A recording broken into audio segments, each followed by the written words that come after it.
Just when we thought we were done watching these types of performances, the Carolina Panthers absolutely get dog-walked by the Cincinnati Bengals. We'll break it all down right here on Locked On Panthers. You are Locked On Panthers, your daily Carolina Panthers podcast. Part of the Locked On Podcast Network, your team every day.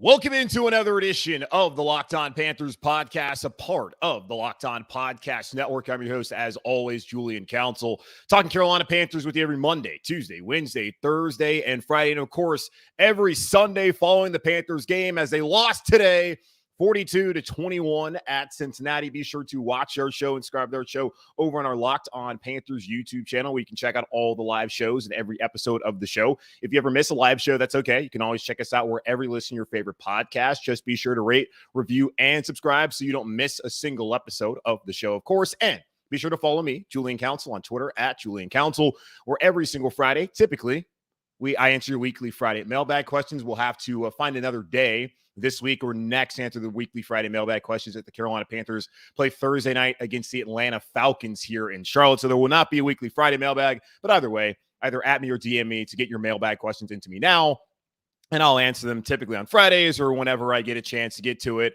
with this short week against Atlanta on Thursday. The Carolina Panthers 21, the Cincinnati Bengals 42, as also today's episode, by the way, is brought to you by our friends over at PrizePicks. PrizePicks is daily fantasy sports made easy. Pick 2 to 5 players. If they score more or less than their PrizePicks projection, you can win up to 10 times your money on your entry. First-time users can receive a 100% instant deposit match up to $100. A promo code Locked On. That's PrizePicks.com. Promo code Locked On. Again, the Carolina Panthers 21, the Cincinnati Bengals 42. An absolutely soulless performance from a team that we thought was past having these kind of days. These are the type of days that got Matt Rule fired. After the San Francisco 49ers game, me, Julian Council, someone who had no problem with Matt Rule coming back for a third season, was done. These are the kind of games we thought we were no longer going to watch. The Rams game, when Steve Wilks and Ben McAdoo put no faith in PJ Walker, we could simply place that on them not wanting to do anything on offense more so than the team's effort. The game against Tampa, where they kicked Tom Brady's ass, you're feeling like, okay, Steve Wilks showed the boys some highlight videos the night before. They're feeling themselves, went out there, beat up on a divisional opponent. The next week, Atlanta, it was a wild game. They made plenty of mistakes, should have won that game. But overall, I honestly was not all that upset about the loss because it felt like the Panthers were at least taking steps forward. They weren't a good team now, but they were taking steps forward to at least be watchable. What we witnessed on Sunday, today, was embarrassing on so many levels. And Steve Wilks said after the game that he won't question the effort, but I will. The effort was piss poor. Like, those are guys, those are professional football players who get paid to do this, to go out there on Sunday to play the game that they love. And that's how you respond to last week against Atlanta. That's what you want to do. You want to go on the road against Cincinnati, a team that had 36 rushing yards. 36! Against the Browns on Monday night again on the road, and they rushed for 241 today. They came into the game averaging 81 yards per game on the ground. They already had that in the first half. Joe Mixon by himself had that in the first half. He had 4 touchdowns in the first half and 5, a Bengals franchise record, by the way, for the game. That's what you want to do after seemingly falling in line and believing in Steve Wilks and fighting your ass off for him to get the job, because that's what Shaq Thompson told us, that we're doing our best to get Steve Wilks a job. Okay, going to be hard for him to get the job now, because once you see a performance like this, if you're David Tepper and you're making a decision on who you want to bring back here on this coaching staff at all next season and who you want to entertain as potentially your next head coach, this is the type of performance that is going to make you think, yeah, Wilks is probably not the guy. Just mistake after mistake. And we see it week in and week out here in Carolina. Even when things feel positive, we always see the mistakes. 4 touchdowns in the first 4 drives for Cincinnati. The Panthers offense reverted back to form. 3 3-and-outs in the first 3 drives. PJ Walker, 2 interceptions, ends up getting benched in favor of Baker Mayfield. And can you really blame Steve Wilks? PJ had a passer rating of 0.0 in the first half. How that's possible, Lord only knows, but that's what PJ Walker was able to muster. Multiple offsides penalties, 3 of them. Marquise Haynes, and I came in this game talking about it, what the Carolina Panthers needed to do was get pressure on Joe Burrow to try and win this football game. The Bengals' offensive line has been terrible all season long in giving up sacks. I believe they only had, 1 or 2, and one of them, of course, came from Brian Burns. But Marquise Haynes should have had his first sack of the season. Only problem was he was lined up off sides. So a guy whose name we barely heard all season long commits a costly penalty. Of course, the Bengals later on go on and score on that drive. Just what on earth did we just watch? The Panthers had 32 total yards in the first half. The Bengals had 35 points. It's just incredible. The ineptitude of this team. Like, what are we doing, man? Like, what are y'all, like, fellas? I don't really care whether you win or lose. Like, I want you to win. For me, I need it to be entertaining for the purpose of the audience, one, to listen to what I have to say. Like, I want the Panthers to win. Don't get me wrong. But if you're going to stink and you're going to go towards the path of losing, like you typically do, like last week, at least be entertaining. Last week's game against Falcons was entertaining. It sucks that they lost, but it was entertaining. Today, this is the kind of stuff where I start telling people, hey, look, it's November. It's a beautiful weekend we had here in Charlotte. It rained a little bit today on Sunday. Farmers market, because that's where everyone should have been instead of right in front of their TVs, parked there, watching that Cincinnati Bengals team just dog walk the Carolina Panthers up and down the field all day long at Paycor Stadium. And I give credit, I guess, to Baker Mayfield and for the offense in a way coming out there and scoring 3 touchdowns in the second half. Baker looked fine. I was pretty much checked out at that point as well. Terrace Marshall, congratulations. First NFL touchdown. Didn't really matter. Raheem Blackshear also scored a touchdown. So great for those guys. Game ball to them, maybe. No. Just embarrassing that they went out there and played like that. And the funny thing about it is, like, Tampa's playing LA right now. I don't know what's going to happen to that game. The Saints aren't going to beat the Ravens, I would imagine. The Panthers could still win next Thursday and only be a game out of first place. But pay no mind to that. Like, they're 2-7. The Lions beat the Packers. Aaron Rodgers has lost 5 straight games in your face. And then also the Raiders lost again to Jacksonville. And the Panthers currently hold the number 1 pick in the NFL draft, which is what y'all are really here to see anyways. Not what you saw on Sunday, which is so far the most embarrassing performance of the Carolina Panthers 2022 season, as they just did not show up against the Cincinnati Bengals here on Sunday, losing 42-21. Now, one player who we had been singing the praises of was PJ Walker. And PJ went out there and was really bad on Sunday. And Baker Mayfield came in. And now we have to ask, going to the short week, who is going to start against Atlanta? Will it be Baker? Will it be PJ? Somehow would Sam Darnold get the nod? Steve Wilks didn't really want to answer it. Of course, not a shocker. Okay, Texans have number 1 pick. My fault, whatever. Not a shocker that whatever. Steve Wilks not want to answer questions and all that. Okay, fine. We'll get into it here in just a moment on Locked On Panthers about who possibly could start the game against the Atlanta Falcons on Thursday night. But before we do that, let's talk about our friends over at Prize Picks, which is our daily fantasy sports sponsor here on Locked On Podcast Network. So how does Prize Picks work? You pick 2 to 5 players. If they score more or less than their Prize Picks projection, you can win up to 10 times your money on any entry. No competing against other people. It's just you versus the projections available. Prize Picks offers projections on any sport that you watch. That includes the NFL, the NBA, Major League Baseball, NHL, PGA Tour, college football, men's and women's college basketball, which men's college basketball, I think both of them starting on Monday night, WNBA as well, and NASCAR, tennis, disc golf, cricket, so much more. Entries can be made in 60 seconds or less. It's that easy.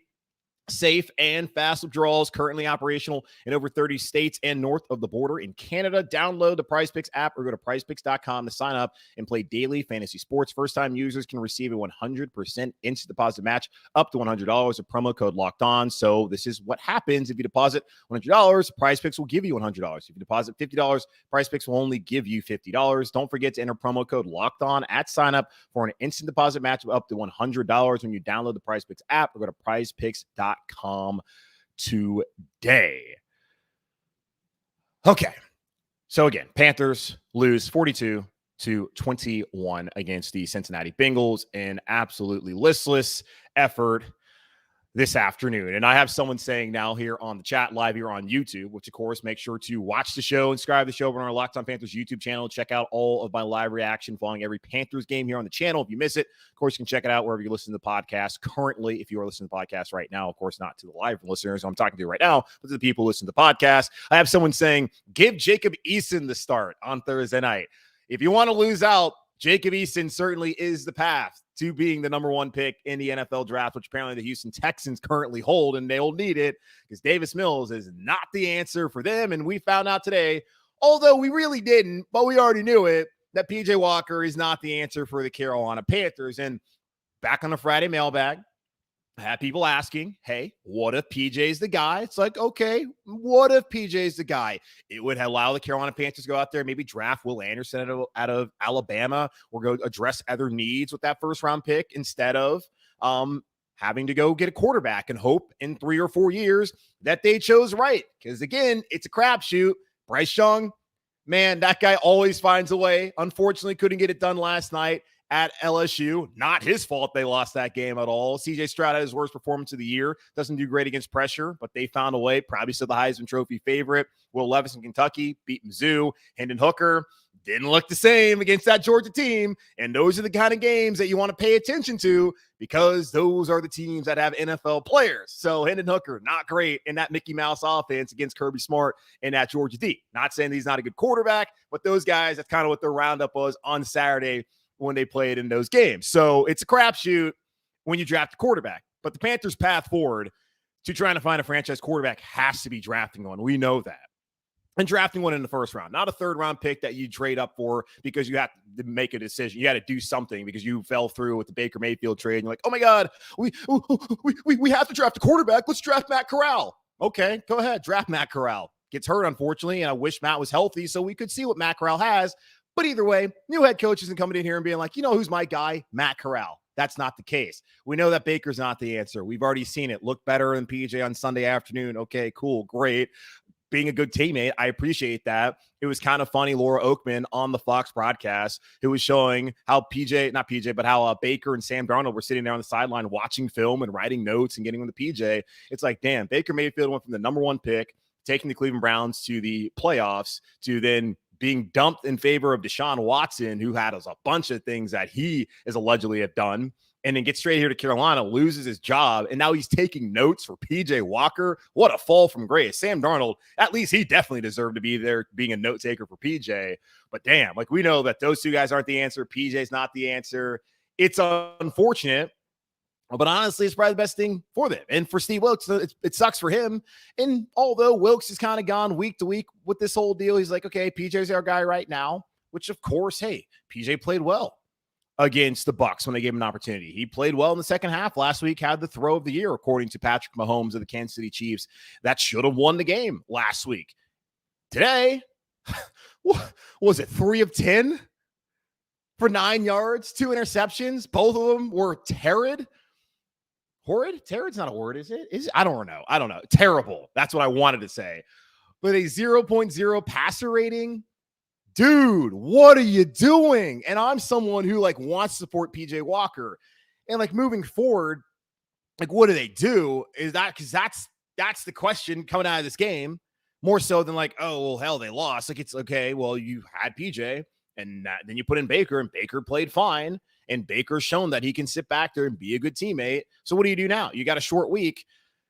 Conventional wisdom would have told you, okay, well, short week. Sam's still on IR. He has to be activated from it by Tuesday. Otherwise, he's out for the rest of the season, which that's not going to be the case. So we're going to activate him. Who is going to be inactive come Thursday? I have no idea. We'll see. Probably going to be Sam Darnold. But Sam's got to come off IR here on Tuesday. I don't see Sam Darnold starting on Thursday night against the Falcons. PJ Walker, had he just played a normal game today, easily would have been a starter on Thursday night, but because he played bad, now it leaves the question of is it going to be him or Baker? And I understand people out there, myself included, don't want Baker Mayfield to start because you don't want to see Baker Mayfield play 70% of the snaps. And that 2024 pick that they sent to Cleveland becomes a 4th-round pick instead of a 5th-round pick, which they've already, in a way, been able to recoup with the trade with San Francisco, sending Christian McCaffrey over there. They got San Francisco's 5th-round pick there in 2024. Currently, though, you haven't given away your 4th-round pick in 2024 unless Baker plays 70% of the snaps. But I've been saying, unless Steve Wilks gets like an edict from David Tepper and Scott Fitter and says, hey, you cannot play Baker Mayfield at all anymore, like you cannot play him to the 70% of the quarterback snaps point, then I think he's going to play the guy he feels like gives him the best chance to win. And in all likelihood, after watching today's performance, he's probably going to think that Baker Mayfield is the guy who gives him the best chance to win on Thursday night against Atlanta. Right, wrong, or indifferent, I think that's what he's probably going to do. Is that what I would do? I'm totally fine with just sticking with PJ. It doesn't matter anyways. Like he's played the best of these guys. Like at least this season, he's played better than Baker in his 4 starts compared to Baker's 5 starts. Has it been that big? I mean, the last 2 weeks were much better than what we saw from Baker Mayfield outside of the last 35 minutes that Matt Rule was toting back in week 1 against the Browns. So why not keep PJ out there? But for me, I feel like Steve Wilks is probably going to go to Baker Mayfield now. And the merry-go-round of quarterbacks continues here in Carolina. And it doesn't matter either way. The team's just not any good. The defense apparently has imploded. The last 2 weeks is just shocking how an Atlanta Falcons team that does not pass 200 yards does it to him last week. The Demir Bird touchdown. Then today, like the Bengals, yeah, they have a good offense. We know they can put up points. What was the talking point coming out of Monday Night Football against the Browns? That, oh man, they missed Jamar Chase. Didn't miss him today. Didn't need Jamar Chase because all he did was run the ball down Carolina's throats. And we've known that the Panthers struggle against the run. And Derek Brown apparently dealing with an illness. ESPN has their like run stop rate predict or like measure or whatever. Derek Brown's like 5th out of his position group in the NFL. So, of course, I mean, he's sick. Of course, they're going to run the ball well on the Carolina Panthers today. And they just didn't do a good job filling gaps. And that comes down to the linebackers like Shaq Thompson, Frankie Louv, and everyone else out there as well. And not having Jeremy Chin once again doesn't help. And then Dante Jackson dealing with that ankle and CJ Henderson getting cooked from the beginning of the game leads it to this result. So it's just an overall implosion by the defense. It's the quarterback play being god-awful. And I saw Josh Allen, who had 2 interceptions, did not play well against the Jets in their loss today. He said it's hard to win when your quarterback plays like bleep.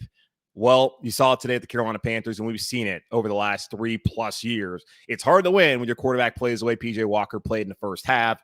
And look, at 21-0, I was already tweeting out, I think we're done here. Like, clearly, the Panthers ain't coming back here and winning this game because they can't get a stop. They can't stay on the field, and the turnovers just absolutely kill them today. So I imagine Wilks is going to go with Baker. He said after the game that he couldn't tell us right now, that he'll have an answer here soon. The answer will come on Monday afternoon whenever he speaks to the media with his day after press conference, and that's where I'm sure he'll probably say, because he can't wait. Because if the game was on Sunday, then he could wait until like Thursday or Friday. But because the game's on Thursday night, of course, he's going to have to go out there and say tomorrow on Monday that, or today, whenever you listen to the show, because right now live, but whenever he comes out on Monday, he's going to have to say, yeah, Baker's our guy or PJ's our guy or somehow Sam Darnold's the guy. I don't see it being Sam. He's probably going to be inactive, have to be activated off the of IR, so he's not out for the rest of the season. And then after that, who knows? This is going to be kind of the week-to-week thing where it's like, okay, PJ this week, Baker this week, then maybe Sam the next week. We have no idea who's going to be. But I imagine come Thursday night, Steve Wilks, who is still trying to get this job, is probably going to be like, all right, PJ, you let me down. Baker, let's do it. So, yeah, it sucks. But you know what? That's where we're at, folks. That is where we are at. As again, the Carolina Panthers lose 42-21 against the Cincinnati Bengals on the road. As far as Steve Wilks goes, there's a lot of folks also on Friday who asked me, you know, hey, like Steve Wilks seems got these guys believing. Like, why don't we go ahead and pull the interim tag? And I saw my good friend Adam Gold, who does radio statewide here in North Carolina, based out in Raleigh at 999 The Fan, was saying, hey, I would take the interim tag off Steve Wilks. Would you do that now after watching today's game? I'm guessing the answer would be no. So we'll get into that here in just a moment on Locked On Panthers. But before we do, let's talk about our friends over at Bet Online, which is your number one source for betting this football and basketball season. Find all the latest player developments, team matchups, news, podcasts, and in-depth analysis on every game. And as always, BetOnline remains your continued source for all your sports wagering information with live betting and up-to-the-minute scores for every sport out there. It's the fastest and the easiest way to check in on all your favorite games and events, including Major League Baseball, which is now over. Congratulations to the Houston Astros for beating the Philadelphia Phillies. Don't care if they're cheaters or not. I don't ever want to see the Phillies win a World Series. So Go Dusty Baker and go Astros. MMA, boxing, and golf as well. Head to the website today or use your mobile device to learn more. Bet online where the game starts. Screw the Phillies. Okay, so Steve Wilks. Steve. Charlotte guy, sentimental value there that you want him to get the job because he had been here when the Panthers were winning. And Shaq Thompson had talked about, Steve Wilks is bringing back the Carolina Panthers to what they used to be, like when he had first got there and what that foundation was that had been built with Ron Rivera as the head coach. And, of course, Cam Newton having that MVP season in 2015 and Luke Kuechly and Greg Olsen and Thomas Davis and Ryan Khalil and name after name after name of players that came in here, and we knew every week what we were going to get. We were going to get a fast, physical defense that was going to stop the run, that was going to create turnovers and just create mayhem and havoc all game long. We knew on offense that Ace Boogie came, he was going to get it done. He was going to find a way that they're going to run the football with him or Jonathan Stewart, and that they would somehow find a way to piece together big plays when Steve Smith was here, and even when Ted Ginn was here when they had the number one offense in 2015. Since then, we really have not known what the identity of this team is other than 3 and out, turnover, penalty, 3 and out. That's all we know about the Panthers offense. The defense has still been fast, haven't been physical because they can't stop the run. Until they can bow up and do that, this is going to be the result more times than not, which is unfortunate that the Bengals, who haven't ran the ball all season long and didn't do it on Monday night against the Cleveland Browns, who have struggled defensively, did it against the Panthers and made it look easy. So Steve Wilks have been said by Shaq Thompson to be bringing back the Carolina Panthers to what they used to be. And he could still very well do that as, oh my God, there's still 8 more games left in this season. Lord have mercy. I cannot believe I got to talk about 8 more Panthers games the rest of the season. But apparently that's what he's going to do. And maybe he'll do it. I hope to God he can. I want him to get the job. I really do. It would be great. I've said here that too often we get caught up in, hey, we got to have these young McVay or Shanahan type dudes. But damn, y'all, look what's going on in Minnesota. Kirk Cousins and the Vikings are 7-1 with Kevin O'Connell. Who is Kevin O'Connell? He sounds like some guy I went to high school with. Just some random dude. Kevin O'Connell. Yeah, Kevin. Good dude. Who the hell is Kevin O'Connell? Vikings are 7-1 because apparently things are working out right now. Mike Zimmer was adverse to offense, hated it, which is every defensive guy's philosophy. Screw offense. I don't want to see it. Well, working out so far for Minnesota as they have a 4.5 game lead in the NFC North because the Packers suck. And then look down in Miami, Tua, no questions asked anymore because when he plays, they kick ass. They're 6-3. Just beat the Bears. Not much of an accomplishment, but they beat them. And Tyreek Hill's on pace for 2,000 yards receiving. Jalen Waddle's doing his thing. Gesicki. And that's Mike McDaniel. So that's kind of that's what people have been talking about. That's what they want. So you look at that offensive philosophy wise, it's working for those two teams that moved away from defensive coaches and Brian Flores down at Miami and then Mike Zimmer up in Minnesota respectively. So maybe it sounds like that's what David Tepper wants. He also wants experience. And I've said to y'all, like Dan Quinn, because he's in Dallas and their defense is kicking ass and he has a relationship with Scott Fitterer, like the dude's going to get an interview. Will he be hired here? I don't know. I'm not really on board with that. I hate retreads, but he's going to get a shot. We'll see. Philadelphia, lone undefeated team. What's it? Shane Steichen, whatever the hell his name is up there. I haven't really spent too much time paying attention to these coordinators and all that because we still have 8 games, unfortunately, left in the season. We'll get closer to that come next month. I'll start focusing in really, but the coaching cycle isn't starting until January anyways. But either way, like, do you want to do that? But I've also said, like, hey, find a leader. Because as great as a play caller you can be, if you suck as a leader, it doesn't really matter. If these guys don't want to buy into you, they don't want to fight for you, then, oh, man, you can scheme them as best you want. Your player's not going to execute the way that you want them to. And Steve Wilks, that was the thing that you could really hang his hat on coming to today, that his leadership had really galvanized his team. You know, they got in that bunker foxhole mentality. We saw it against Tampa. We saw it last week. Didn't see it today. And these are the type of games that I really feel like are going to stick with Panthers owner David Tepper. Like if I'm sitting there in the box at Paycor Stadium on Sunday, and let's think back to what really was the beginning of the end for Ron Rivera, aside from just like, and I guess in Cam Newton's injury played a role, of course. Obviously, that is the major part, and that in the defense just, getting old and being bad. But really what it started was when they got blown out, gave up 52 points on that Thursday night game against Pittsburgh. And Cam, of course, got his shoulder hit by TJ Watt, and that didn't help as they fell apart in the second half of that season. Like David Tepper came in, took over the team, said, Amazon, let's do the all or nothing. This is so cool. I'm ready for it. And he goes to Pittsburgh. Team's off to a good start. They get embarrassed by Pittsburgh, and he's embarrassed by it. And he never forgot that. So when things fell apart later that season, he brought back Ron. And again, next year when things aren't great, he's like, I'm done here, man. And I think with Steve Wilks, where David Tepper is already saying he had to do an incredible job to even be considered. Like, he's like, yeah, I mean, Steve's going to be the interim, but like, I'm not going to hire him unless he does a really good job and I have no choice to. Well, now Steve Wilks is 1-3. And as much as I want Steve Wilks to do the job, and as much as I love Steve Wilks, as seemingly as he had been a great leader the last couple of weeks, and I'm not saying this leads, I don't know, it's got to be on him at the end of the day. Like, the players also got to play, man.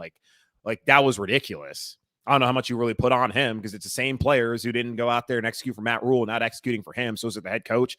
I'm not sure. Overall at the roster, we got to look at this and figure out who really needs to be here and who does not need to be here going to next season. They already decided with the young core what they wanted to do. And I saw the reports that apparently they turned down a first rounder from the Packers for DJ Moore. I'm again, rather have a proven player than a first round pick anyways. But I guess in a way, wide receivers are pretty easy to find nowadays. So maybe that might've made more sense than Brian Burns. Whatever, they already made that decision. You need to have someone for the young quarterback to throw the football to, and DJ's that someone. And it's also embarrassing. You come out here today, and guys like Spencer Brown are out here getting touches on third down, and DJ Moore is not even getting a target until the second half. Like, what are we doing here, Ben McAdoo? What are we doing here? Like, what is going on? So for Steve Wilks, I just think it was already an uphill battle to even be considered. And then after today, I can't imagine David Tepper is feeling any warm and fuzzies about Steve Wilks, which, hey, I mean, I guess Steve Wilks probably doesn't want David Tepper feeling really like that about him anyways. But as far as the job goes, it's not gonna happen for him. It feels like 1-3. If they play hard the rest of the year and they keep losing, it doesn't matter. You got to get results. It's a result business. Everyone knows that. Everyone said it after the recent changes here in Carolina. If you don't win, the players can play as hard as they want for Steve and as hard as they want for Matt Rule, whatever. If they're not winning, you got to make changes. And I have a hard time seeing Steve Wilks now getting this job. And I had a hard time seeing it in the first place. And I wanted to believe, wanted to buy in. And the guys seemed that they had bought in. I don't know what happened today, though. Today was embarrassing. Good thing is, we don't have to watch him play next Sunday, but we have to watch him play on Thursday night. Now, we don't have to. I have to. You don't have to. But again, keep it locked here on Locked On Panthers as this is going to wrap up this edition of the show. Again, guys, make sure to watch the show. Subscribe to the show. We're on YouTube. Check us out after every Panthers game. So after Thursday Night Football, probably going to be like around midnight or whatever. I'll be back here live on YouTube. So subscribe so you don't miss that. Also, be sure to check it out on the podcast feed if you ever miss a live show or on a YouTube show. That's also might be your preferred destination. So be sure to rate, review, and subscribe there wherever you listen to this show and all your favorite podcasts, part of the Locked On Podcast Network. And be sure to follow me, Julian Council, on Twitter at Julian Council, where every single Friday, typically, not this Friday, probably going to do it the Monday, next Monday. So like the next Monday, probably. So November 14th, probably going to do like a Monday mailbag since the Panthers play on Thursday and Friday will be a reaction show. But either way, follow me on Twitter at Julian Council and at me or DM me to be a part of the weekly Friday mailbag or maybe the Monday mailbag that we're going to have. Just send me whatever questions you have at me, DM me. Just do it. Follow, click it. As long as Twitter still exists, because apparently Twitter's falling apart. I have no idea. I might have to start looking at the sicko YouTube comments at some point, which is like, I don't want to read them because it's just a bunch of nonsense a lot of times. We'll see. But either way, at me, DM me to send in your questions. And in the meantime, be safe, be happy, be whole. As always, keep pounding and recognize that depending on what happens with the Saints and the Buccaneers, Panthers might be playing to be one game behind first place come Thursday night. But until then, I'll talk to y'all on Tuesday. Maybe we'll know who the quarterback's going to be. Maybe we won't. Doesn't really matter either way. Goodbye.